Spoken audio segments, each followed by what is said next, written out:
You'd like to think that the almighty God of War 2018 was conceptualized under a moonlit sky, given animation and a physics engine by some unseen angelic force, only to strut fully formed out the door and into our arms. But that was not even remotely the case. That reaction from creative director Cory Barlog when he finally looked upon critics' scores and realized he'd made one of the best games of all time, it came from 5 years of struggle and hard work, of pitching a radical reimagining of one of gaming's most recognizable heroes, and suffering everything from complete overhauls to straight-up insulting feedback in return. To dissect just how much of an achievement God of War is and why it should be genuinely treasured, you need to know the inner workings of its production, just as much as the satisfying slam of splitting a Draugr's skull in two with a well-placed axe swing. I'm Scott from WhatCulture.com, and this is how Sony almost killed God of War.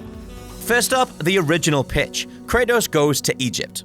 Revealed in an official capacity at DevCon 2018, Cory Barlog highlighted a number of earlier concept art pieces where ancient Egypt was the setting. Interestingly, this was doubled by a handful of leaks and rumors earlier, though until now they'd never bore meaningful fruit. If God of War 4 had gone full Egypt, like Assassin's Creed Origins and its accompanying boss battles, the version we got would have been demonstrably different. Not to mention the beloved signature Leviathan axe would have been changed. At this stage in development, the team became split down the middle as to whether they should continue with Egypt or shift into Scandinavia and Norse mythology. After taking a vote that resulted in a tie, it was Cory Barlog's vouching for the latter that tipped the balance. Yes, really, it all came down to one person's vote, and in this case, that person was the project lead. All this and the most retrospectively obtrusive element hadn't entered the fray: Sony.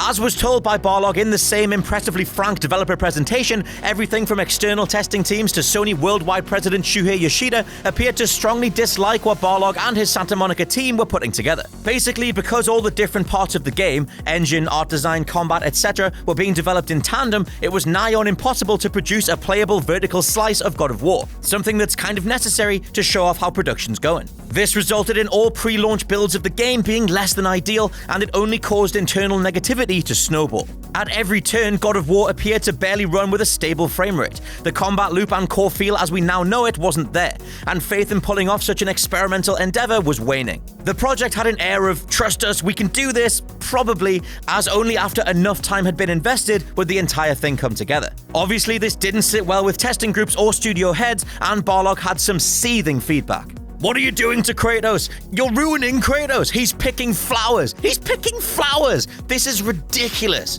That was just one tester's thought, who apparently wanted to leave the play session because he was so angry that Kratos was picking flowers. People were very protective of the franchise, and if they thought something was wrong, they did not hesitate to tell me how much I suck. Sadly, even Shuhei Yoshida couldn't hold in his disbelief at the state of the game only 6 months before launch, playing a build and leaving without saying a word. Barlog would later find out through a friend that Yoshida was quote-unquote horrified by what he saw, but this immensely counterproductive atmosphere actually spurred the team to get everything finished. Pressure makes diamonds, after all. To hear it from Barlog, everyone had to rally together, not just the combat team, but the engine team, the rendering team, etc. The lesson I had to keep learning was to put the difficult thing in front of us and not get comfortable. We need to force ourselves sometimes to be very uncomfortable. It is precisely because of this series of events that Cory Barlog and his immensely talented team cemented themselves as some of the best creatives in the industry. It went right to the finish line, and Cory in particular had to shoulder an immense amount of pressure, channeling it into what we can now comfortably say was worth such a hectic development.